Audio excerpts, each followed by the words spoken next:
संजीवनी किस तरह का काव्य खंड है? संजीवनी खंड काव्य है। इसका आंसर है खंड काव्य ख। निम्न में से किस रचना में देव और असुर निम्नलिखित में से किस रचना में देव और असुर की कथा को स्थान दिया गया है? इसका आंसर है संजीवनी में। देव और असुर की कथा संजीवनी में दिया गया है। संजीवनी क्या है? संजीवनी जीवनदायिनी विद्या है।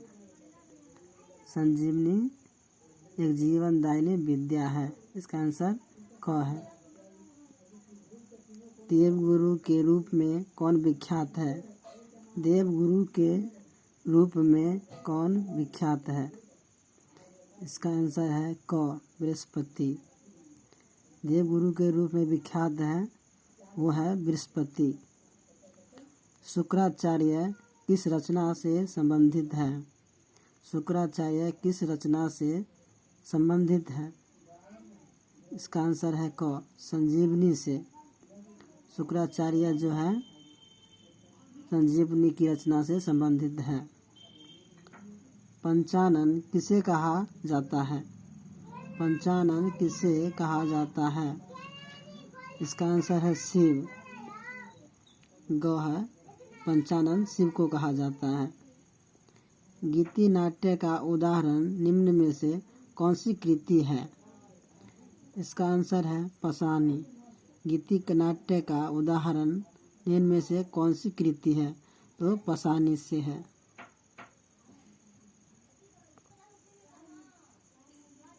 Question number 8। पौराणिक वातावरण की रक्षा के लिए सूत्रधार की अवधारणा किस रचना में की गई है? तो वो है गंगावतरण में पौराणिक वातावरण की रक्षा के लिए सूत्रधार अवधारणा की गई है। पौराणिक वातावरण की रक्षा के लिए सूत्रधार की अवतारण किस रचना में की गई है? तो गंगावतरण में। इसका आंसर है गंगावतरण। एक दिनकर का प्रकाश क्रम पंक्ति में दिनकर का क्या अर्थ है? एक दिनकर का प्रकाशक क्रम पंक्ति में दिनकर का क्या अर्थ है? दिनकर का अर्थ सूर्य होता है। जो किया इसका आंसर क है सूर्य। भरत मुनि का चरित्र किस रचना में आया है? भरत मुनि का चरित्र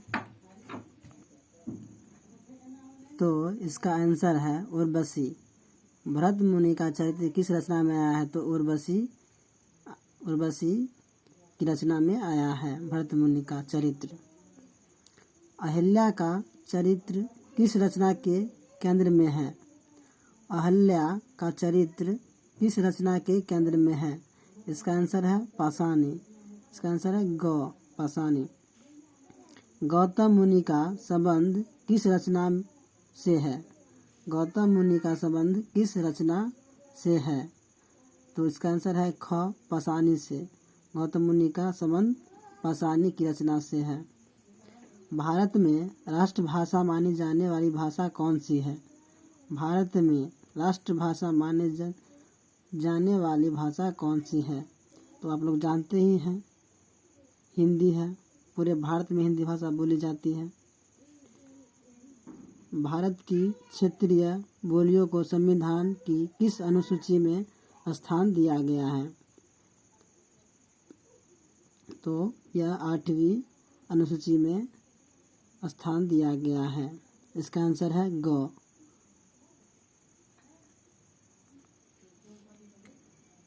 क्वेश्चन नंबर 15। सरकारी कामकाज के लिए होने वाली भाषा को क्या कहते हैं? तो है राजभाषा है। सरकारी कामकाज के लिए प्रयुक्त होने वाली भाषा को क्या कहते हैं? तो इसका आंसर ग है राजभाषा। संविधान में राज्यसभा का उल्लेख किस भाग में हुआ है? संविधान में राज्यसभा का उल्लेख किस भाग में हुआ है? इसका आंसर है घ 17 में। भाग 17 में उल्लेख है राजभाषा की। संविधान में राजभाषा हिंदी के लिए किस लिपि को स्वीकार किया गया है? ये तो आप जानते हैं, देवनागरी लिपि है पूरे हिंदुस्तान में। इसका आंसर है ख देवनागरी। क्वेश्चन नंबर 18, पारिभाषिक शब्दावली किस भाषा की विशेषता है?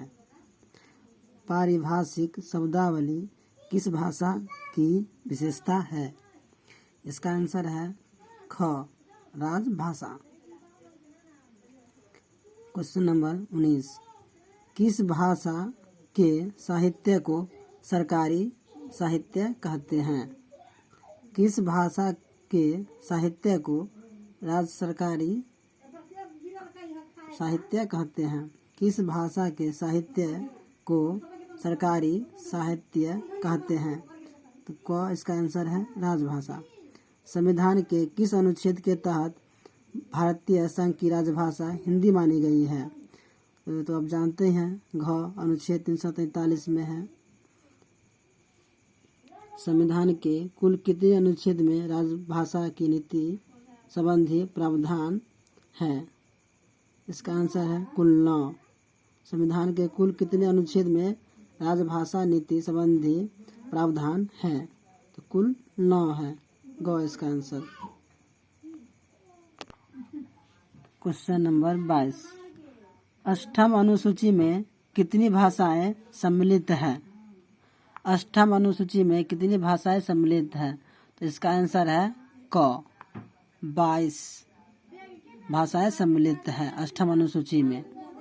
क्वेश्चन नंबर 23, संसदीय राजभाषा समिति में कुल कितने सदस्य होते हैं?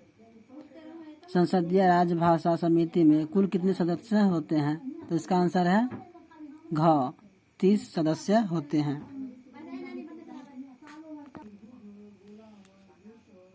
क्वेश्चन नंबर 24, संविधान में हिंदी को संघ की राजभाषा के रूप में कब मान्यता मिली?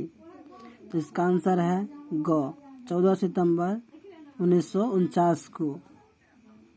संविधान में हिंदी को संघ की राजभाषा के रूप में कब मान्यता मिली? तो इसका आंसर है ग 14 सितंबर 1949। क्वेश्चन नंबर 25, अंतर्राष्ट्रीय स्तर पर संपर्क भाषा के रूप में प्रयुक्त होने वाली सर्वप्रमुख भाषा कौन सी है? अंतर्राष्ट्रीय स्तर पर संपर्क भाषा के रूप में प्रयुक्त होने वाली सर्वप्रमुख भाषा कौन सी है? इसका आंसर है क अंग्रेजी, जो कि पूरे विश्व में बोली जाने वाली भाषा है, जिसे हिंदी में अंतर्राष्ट्रीय भाषा भी कहते हैं। क्वेश्चन नंबर 26, संक्षेपण की भाषा कैसी होनी चाहिए?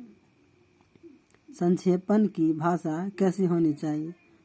इसका आंसर है क सरल होनी चाहिए। संक्षेपण की भाषा सरल होनी चाहिए, इसीलिए इसका आंसर है क सरल।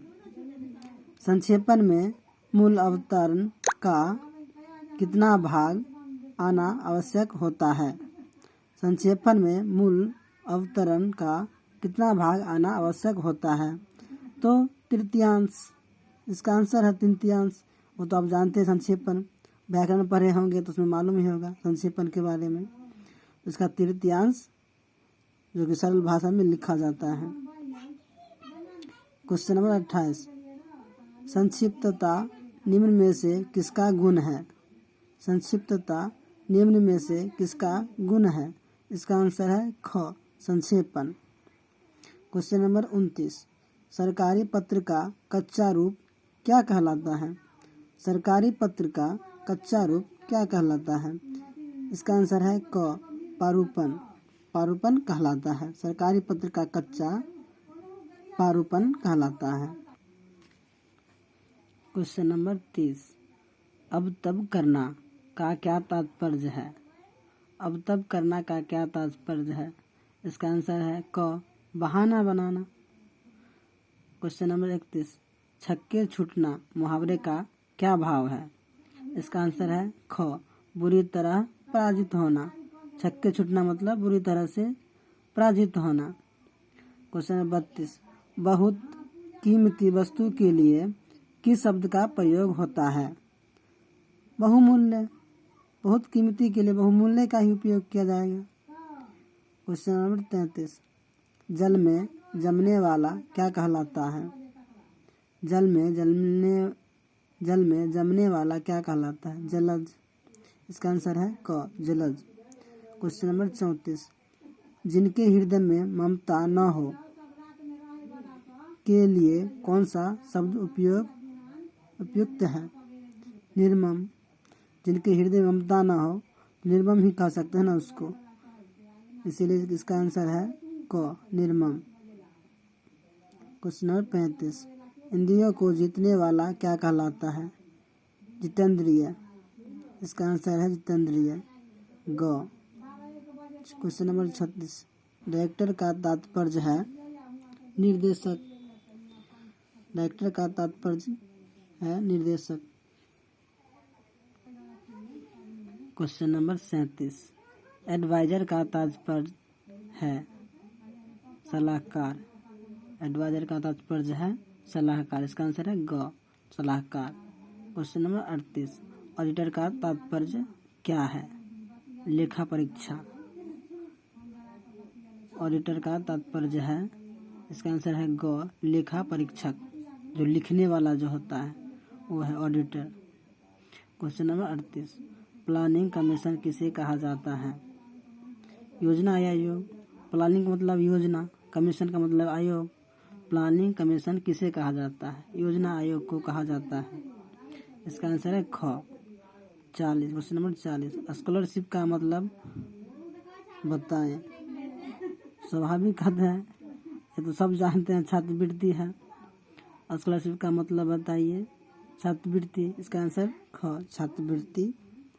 क्वेश्चन नंबर 41, इंडेक्स का अर्थ क्या है? इंडेक्स का अर्थ क्या है? इसका आंसर है ग, सूची। इंडेक्स का मतलब सूची। क्वेश्चन नंबर 42, खंड काव्य का उदाहरण निम्न में से कौन सी कृति है? खंड काव्य का उदाहरण निम्न में से कौन सी कृति है? संजीवनी। खंड इसमें से अंधेरी नगरी तो नहीं है, साकेत भी नहीं है, कामयानी भी नहीं है, संजीवनी है। खंड काव्य एक संजीवनी है। क्वेश्चन नंबर 43, कच्छ का चरित्र निम्न में से किस काव्य कृति में वर्णित है? कच्छ का चरित्र निम्न में से किस काव्य कृति में वर्णित है? यह संजीवनी में काव्य में कृति है। कच्छ का चरित्र जो हुआ है, चरित्र बताया गया है, वो संजीवनी में बताया गया है। इसका आंसर क। क्वेश्चन नंबर 44, मानवीय संकल्प और आस्था को संजीवनी काव्य का कौन पात्र प्रतीकित करता है? तो कच्छ करता है।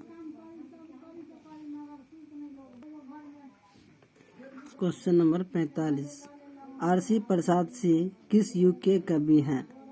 तो आरसी प्रसाद जी प्रतिवाद युग के कवि है। इसका आंसर ग है।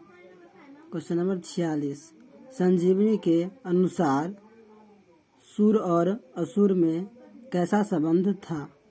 इसका आंसर है शत्रुता। सुर और असुर में तो शत्रुता ही होगा। और जो लोग महाभारत देखे होंगे उन लोगों को तो बताने की बात ही नहीं, उन लोग तो ये सब क्वेश्चन इस टाइप का रहेगा तो सब बना देंगे। क्वेश्चन नंबर 47, असुर गुरु के रूप में कौन जाने जाते हैं? असुर गुरु के रूप में कौन जाने जाते हैं? इसका आंसर क है, शुक्राचार्य। क्वेश्चन नंबर 48, देवगुरु बृहस्पति का वर्णन किस काव्य कृति में मिलता है? इसका आंसर है संजीवनी। देवगुरु बृहस्पति का वर्णन किस काव्य कृति में मिलता है? इसका आंसर है ग, संजीवनी में काव्य में मिलते हैं। क्वेश्चन नंबर 49, आचार्य जानकी वल्लभ शास्त्री की रचना निम्न में से कौन है? तो इसका आंसर पाषाणी है। आचार्य जी जानकी वल्लभ शास्त्री जी की रचना है पाषाणी। इसका आंसर है ग पाषाणी। क्वेश्चन नंबर 50, पाषाणी काव्य की विधा क्या है? तो पाषाणी क्या है? पाषाणी एक गीति नाट्य है। पाषाणी गीति नाट्य काव्य है, तो इसलिए इसका आंसर क है। पाषाणी का काव्य की विधा गीति का नाट्य है क।